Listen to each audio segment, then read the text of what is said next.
Open trending news and some pa etwa go from man so any man so dia. Amansan online TV na me kan for the man. Dani da nsɛm etwa go aba 14 time fidin so a yebisa sɛ no kreben ene wo mu. Ɛno nti na Amansan online TV. Yɛto yɛn ho so sɛ yɛde nsɛm no kwan na bɛso mahwefo. Ti sɛ on saka video ya. Mɛsɛ also be subscribe. No wa like, no agya o comment comment section hɔ. Ɛmepam yɛbɛkenkan ɛde ama wo. Mɛsɛ also bɛka me ho ni akɔhwɛ nsɛm na etwa go ni biaba. Thank you. My name is Omane, Boamah, Director for Elections and IT, NDC. I think that the ground rule must be modified. Obviously, no other political party was seen during the PowerPoint presentation being responded to. So it is obvious we have done a good job. And that is why today you are all here to help deepen our democracy. This said, very obviously, 1 to 4 minutes for all other political parties will certainly not be enough for the NDC. Thank you. When your roof is leaking, you can decide to mop, keep mopping, and keep mopping. Or you can decide to fix the leakage and mop. What we see here is mopping and mopping and mopping. Fixing the leakage is missing. And this is at the heart of our altruistic demand for a forensic audit. This forensic audit is not just about the register. When you have fixed the register, and I will demonstrate to you how, as a result of our revelations, some aftermath fixing is providing a semblance of we are fixing it. When you fix it, and we all look at the hard copies, and we are all giving the PVR, the soft copies. In November, if the very criminals that got us here are still there, engaged in illegal transfers, we will come back to square one. And that time, it will be too close to the December 7 elections. This is why we are saying we need to adopt a dichotomous approach. Look at the register, fix the issues in there, and also audit the very IT systems that allowed these anomalies to occur. We have heard, and Madam Chair spoke about the fact that we certainly do not require external assistance. I've also heard some EC officials question the legality. We have CI 91 as amended by CI 126. We also have CI 127. Okay?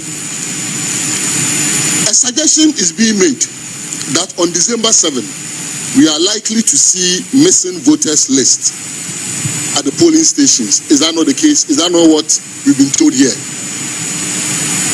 About 1,551 voters are likely to be captured on a list that will be called missing voters list. Is that not it? I'm here to identify which of these laws has missing voters list. But you see, it's a reasonable remedy for the problem that we are dealing with. And so when you have to go beyond these in a way that it will not hurt but help our democratic process, you need to give it greater consideration. I come also to the point of adjudication, and we saw some very huge figures in the presentation. Are these figures emanating from the very adjudication meetings that NDC participated in? Because to the best of our knowledge, the meetings that we participated in, we did not treat these figures in tens of thousands, about 20-something thousand. So once again, it will be important for a forensic audit to identify where these over 20,000 figures are coming from. Because the report that we have does not support that. We come to the issue of proxy. We are being told proxy, 2,167. Great. But we also know people successfully filed for proxy without going through biometrics. As we speak, which of these 2,167 people went through biometrics and which of them did not go through biometrics? It is going to take maybe a follow-up question. EC may tell us maybe 1,000, maybe 900. How do we verify that? This is a matter that we have raised at IPAC before. For those of you who were at IPAC, this proxy and some people not going through biometrics, we've raised it at IPAC before. Again, we come to the issue of Pusiga. Just like COVID-19, when some people were trying to call it a certain country's disease, perhaps we should not be calling those criminal transfers Pusiga transfers. And it will take a forensic audit of the EC's IT system to know where those transfers took place. And because I do not have the answers on this Pusiga matter, I want to ask some few questions. One, the login credentials given to your district directors, the passwords, can they modify it so that it will become unique to them? Example, if you are given a bank card, your bank will give you an initial password, and because they don't want anybody to have access to your password, will give you the opportunity for you to change that password of your bank card. In the case that we are dealing with, the district officers, the passwords that they are giving or the login credentials that they are giving, are they said that other people can have access to them? And so when you have said criminal transfers taking place, the only way out is to check the digital footprints of such transfers instead of just looking at the geographic location where the transfers ended and say that that is where it took place, so that officer or officers are the people who are culpable. If others can have access to those login credentials, then it is important that a forensic audit establishes exactly the footprints of where these transfers took place. Still on Pusiga, are we being told here that 4 years ago, 2020, there wasn't technology across the globe to be checking biometrics with the face? Is that what we are being told by the Electoral Commission? Is that what we spend the taxpayers' money on in the year 2020? Contrary to all the advocacy by Omane, Ghana, and the rest. Is that what we are being told? That this liveliness test could only be activated after the revelation of Pusiga, and there is evidence that it was only activated during the exhibition process. The Director for Electoral Services eloquently captured this on the TV3 program one Saturday morning. I have the Doc, please, right, can you round up? Because you've gone beyond the 4 minutes that we gave you. Can you pause so that maybe we go to another set of questions, rounds?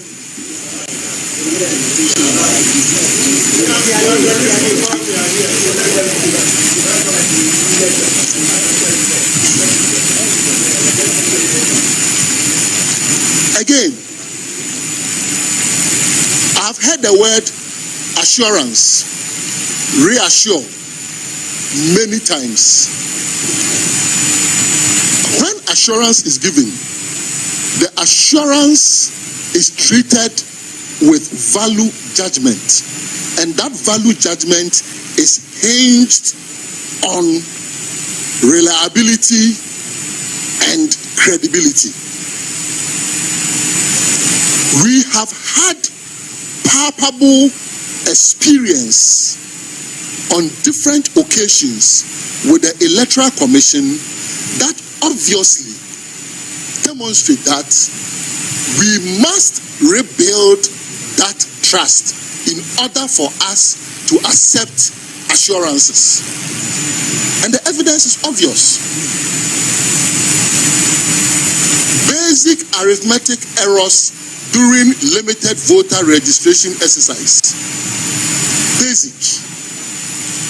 And here we are talking about auditing IT system.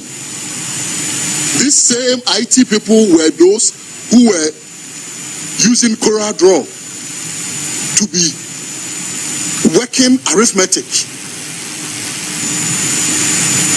We also experienced 2020 declaration of the presidential results. Declared, corrected again. Assurance is built on trust. That trust is broken. Again, we've all been to the corporate office and the headquarters of the Electoral Commission before. We see the police and the military protection, even for officers. How BVR laptops could be stolen under CCTV surveillance, military and police protection, damages our trust. We are also dealing with the number of times that we were expecting the PVR to be released to us.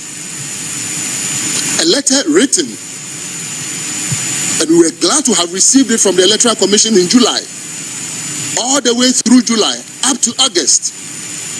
Zilch. August 14, nothing happens. August 16, nada. Until 19th of August.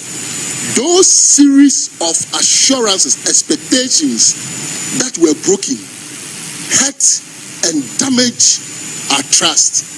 So when the assurances are given, we treat the assurances with value judgment that is emanating from these trust issues that have been broken. We are here looking at the evidence that we presented, and we are glad that the EC has accepted 3 out of 5. And where they don't even accept, they try to explain.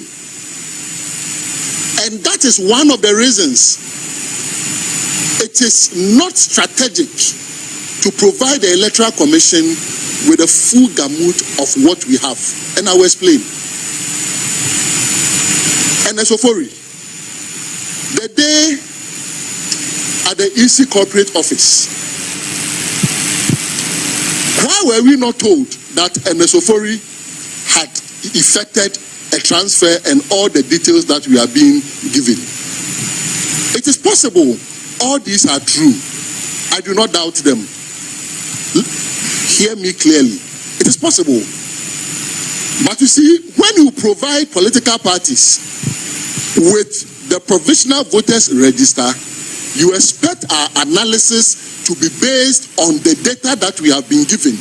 You do not expect our analysis to be based on any extraneous material. If there are researchers here, they must understand exactly what I'm saying. So, the PVR that we were provided with, if you analyze them, would you have arrived at the same conclusion? The answer is yes. So even there, as you try to rationalize after having the information, what you forget is that you are assembling what you did not provide political parties with to rationalize. This is why, because of the coefficient of bias, which is very, very high in this case, there is the need for a forensic audit of not just the register, which is being fixed. Why not? And I commend the EC. The EC says that after they have fixed all, and I thought per the submissions of the EC on air, we have heard several times, they had already corrected all the things. Go online. You find that the NDC issues have been fixed. But we do admit, we don't want to be linguistic purists. We do admit that maybe it was an exaggeration. As they fix them, they have promised to provide the updated version. We came here with a hard drive. If the updated version is ready, why not? We will pick it and still analyze, take it through the very analysis that we did. But that is only about the register. That is only about mopping the floor. It doesn't fix the leakage. That is why our demand is in two folds. Forensic audit of the register and forensic audit of the IT system of the Electoral Commission. Yaira has a very simple question for Dr. Yawufurieji. Then we end our case for now. Thank you. Thank you very much, Doc. And thank you, Madam Chair.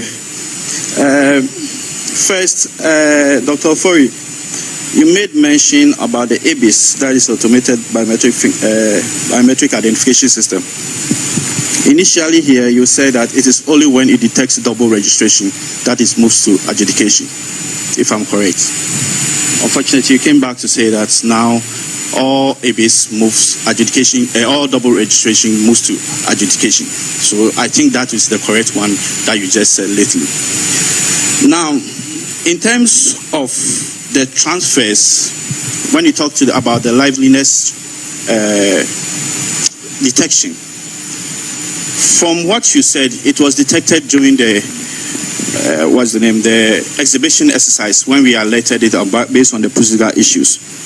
Now, the question that I want to ask is, what measures did you take as a commission to correct all this? I heard you saying that all those who did facial transfers have been reversed. What if somebody did a legitimate transfer? And on what algorithm did you use to effect those reversal? Now, the other thing that I want to ask has to do with you said there was a network issues in generating the register, and that caused some of the data to be corrupt. Now, the question is, do you generate your data from your central database system or from the district?